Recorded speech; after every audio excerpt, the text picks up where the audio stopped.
Welding safety.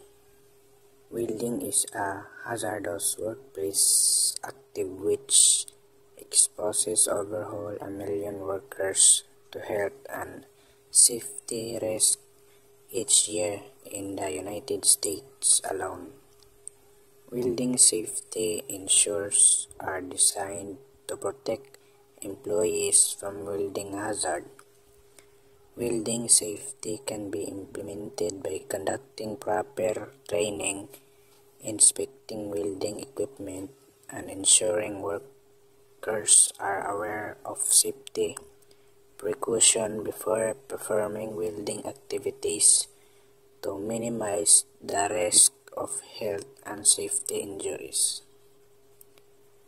General safety work practices of welders.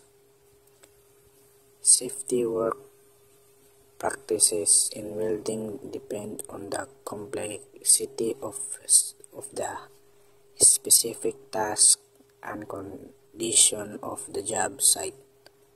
Among the factory, generally basic welding safety guidelines based on industry standards should be practiced by welders, and these include the following.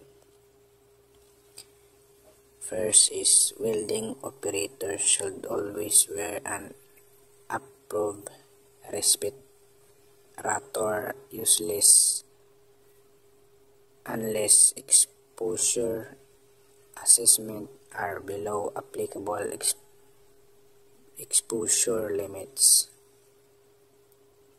Inspecting welding equipment and electrode holder before proceeding the work. Welders should not touch the metal parts of the electrode holder with skin or wet clothing. Wearing appropriate PPE like welding helmet and eye protection gear like goggles to protect workers' eye and head from hot slag, spark, intense light, and chemical burns.